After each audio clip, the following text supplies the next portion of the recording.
Morning. तो आज हम जानेंगे ब्लड क्लॉटिंग। ब्लड क्लॉटिंग क्या होता है? ब्लड क्लॉटिंग मतलब रक्त का जमना। रक्त का जमना या रक्त का थक्का जमना। तो ये रक्त का थक्का जमना किसे कहते हैं? जब आप देखे होंगे कि कोई भी आदमी जब कहीं कट जाता है, जैसे कहीं भी कटता है तो उसे पकड़ लेता है। ऐसे पकड़ता है तो वो ज़्यादा देर के लिए नहीं, 5 मिनट 4 मिनट 10 मिनट के लिए पकड़ लेता है। पकड़ने के बाद उसका जो ब्लड आ रहा था वो बंद हो जाता है, जो खून निकल रहा था उसके शरीर से वो बंद हो जाता है। तो ये ये बंद होने की क्रिया को हम कहते हैं जमना या रक्त का थक्का बनना।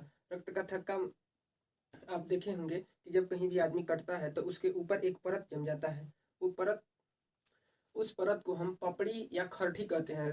देहात वगैरह में उसको ज़्यादातर खरठी कहते हैं। खरठी बैठ गया उसको अगर कबाड़ दीजिएगा तुरंत, तो तुरंत कबाड़ दीजिएगा तो फिर ब्लड आने लगता है। और फिर ब्लड आता है और वो फिर रिसाव होने लगता है। फिर कुछ देर बाद वो बंद हो जाता है। तो उसको जब नीचे से बढ़िया त्वचा फिर से अगर बन जाए तो 1-2 दिन बाद अगर वो निकालिएगा तो फिर जैसे कि तैसा हो जाता है पहले। तो ये क्रिया को हम समझते हैं कि ये क्लॉटिंग कैसे होता है, ये क्या है।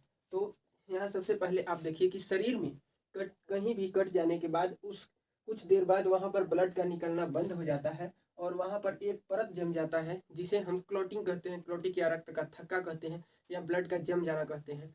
तो ये क्लॉटिंग का ये परिभाषा आप जान लिए। अब जमने की क्रिया जो है ये क्या है?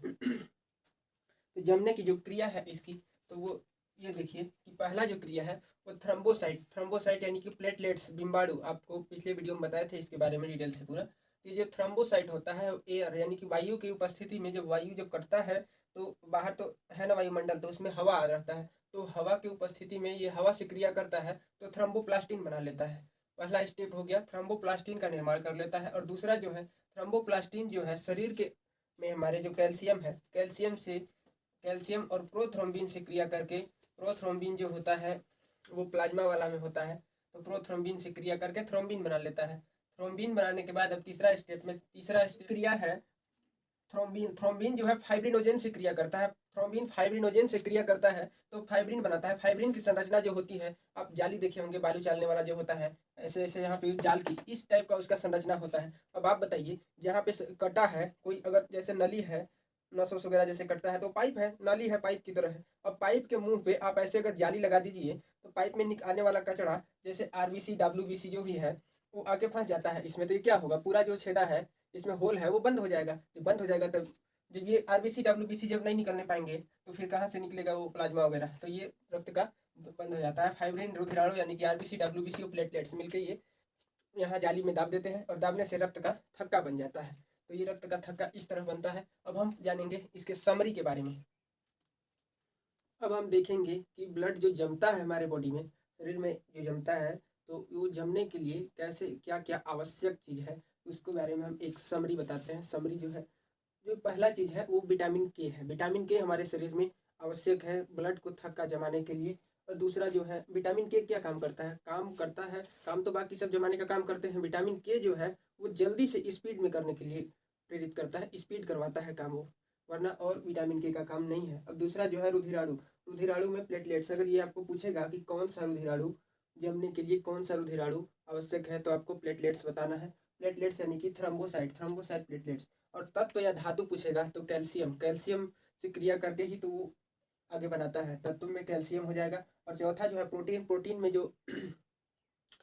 में जो प्लाज्मा वाले भाग में हम ब्लड बता रहे थे, तो प्लाज्मा वाले भाग में जो 2 प्रोटीन थे वो थे फाइब्रिनोजन एवं प्रोथ्रोम्बिन। ये दोनों ही भाग लेते हैं और दोनों ही महत्वपूर्ण भूमिका निभाते हैं। तो प्रोटीन में फाइब्रिनोजन और प्रोथ्रोम्बिन होता है। अब आप बताइए कि अब एक देखिए होता है एंटी क्लॉटिंग एजेंट। मतलब एंटी क्लॉटिंग एजेंट उसे कहते हैं। एक होता है हमारे बॉडी में, जैसे अगर बाहर निकलेगा ब्लड तो जमना चाहिए, और अंदर में जम गया अगर, तो अंदर में जम गया तो क्या होता है? अंदर में जम जाता है ब्लड, उसी को कहते हैं हम हेमरेज। हेमरेज जो बीमारी आप सुने होंगे या जानते होंगे या नहीं भी जानते हैं, तो हेमरेज जो है, हेमरेज कहीं भी जब नस होता है, नस में जब हमारे ब्लड यानी कि खून रक्त जो है जम जाता है कहीं, तो इधर से वो प्रेशर मार रहा है। ब्लड जो होता है प्रेशर मारता है कितना कि 120 के स्पीड से इधर जाता है और लौटता है 80 के स्पीड से। तो 120 के स्पीड से जा रहा है और वहाँ पे पाइप जाम है, यानी कि नस जाम है, पूरा वहाँ पे जम चुका है, रास्ता बंद है। तो फिर कहाँ जाएगा? जब उतना स्पीड से जा रहा है ब्लड तो नस फट जाते हैं। तो उसी को हम कहते हैं हेमरेज। ये खुली जिंदगी का खुली चुनौती है, इसमें लोग की मृत्यु हो जाती है। तो ये बहुत ही खतरनाक होता है। अब आप देखेंगे कि हेमरेज जो होता है ज़्यादा, जब मौत का डर वहीं रहता है, जब जैसे जो ये दिमाग है या खोपड़ी है, खोपड़ी में जो नस होते हैं ना, बहुत ही बारीकी नस होते हैं। इधर तो बाकी बॉडी में तो नस जो होते हैं वो काफ़ी लंबे चौड़े होते हैं, उनका रेडियस अच्छा खासा होता है कुछ, इसलिए जो उतना जमते भी हैं तो कोई उतना दिक्कत नहीं है। जब आप कभी भी देखे होंगे कि डॉक्टर अगर सुई लगाता है तो आप देखेंगे कि पूरा कभी अगर हो, उसी को रोकने के लिए ब्लड जमना जरूरी है, लेकिन ब्लड कहाँ जमना चाहिए, शरीर के बाहर। अगर कट जाए कभी तब ब्लड जमना जरूरी है, लेकिन अगर शरीर में ब्लड जम गया तो वो तो हेमरेज है। ब्लड जम गया तो उसी को हटाने के लिए इसमें एक होता है एंटी क्लॉटिंग एजेंट जो होता है हेपरिन, वो हेपरिन मिला में रहता है ब्लड में। हेपरिन का काम है कि ये सब मिलके का ब्लड को जमाते हैं, यानी कि थक्का बनाते हैं। और ये हेपरिन अकेले जो है वो जमने नहीं देता है, वो शरीर के अंदर कभी भी जमने नहीं देता है ब्लड। तो इस हेपरिन का काम बहुत ही महत्वपूर्ण है। हेपरिन अकेले ही कहता है कि जब तक हम जिंदा हैं तब तक तुम लोग नहीं जमा सकते हो। तो इसका एक ये जो है, ये हवा के अगर संपर्क में आया तो हेपरिन जो है वो मर जाता है, हेपरिन का मृत्यु हो जाता है, हेपरिन डेड हो जाता है हवा के। तो जैसे ही हमारे शरीर में देखिए, जब भी अगर कटेगा तो हवा के संपर्क में आता है, हवा के संपर्क में आता है तो वहाँ पे जो हेपरिन होते हैं ब्लड में वो मर जाते हैं। इसके कारण ये सब मिलके और वहाँ पे रक्त का थक्का बना देते हैं, जम जाता है ब्लड, इससे हमारा जो रिसाव है, बहता है जो ब्लड, वो रुक जाता है। तो ये हेपरिन का काम है। और हेपरिन जो है, आप कभी भी देखे होंगे, जैसे डॉक्टर आपको कभी सुई लगाता है तो पूरा वो ऐसे रख के पूरा मार के उसमें जो जितना भी एयर होता है, हवा, सबको निकाल देता है, कुछ दवा भी ऊपर गिरा देता है। और क्यों? क्योंकि उसको पता है कि अंदर में जो हेपरिन है, अगर हवा जहाँ गया उसमें तो क्या होगा, वो हेपरिन वहाँ का डेड हो जाएगा और वहाँ पे ये सारे मिलकर रक्त को जमा देंगे। तो आप कभी देखे होंगे कि आपको अगर डॉक्टर सुई लगाता है या किसी को भी लगाता है तो आज तो कुछ नहीं, उसमें अगर हवा चल गया थोड़ा बहुत तो आदमी मरता नहीं है। इधर से उतना प्रॉब्लम नहीं है, थोड़ा वहाँ पे टाइट हो जाता है, मांस जो है टाइट हो जाता है, और टाइट होने के साथ साथ बहुत दर्द करता है। तो दर्द को पेशेंट कहता है कि डॉक्टर ये दर्द कर रहा है।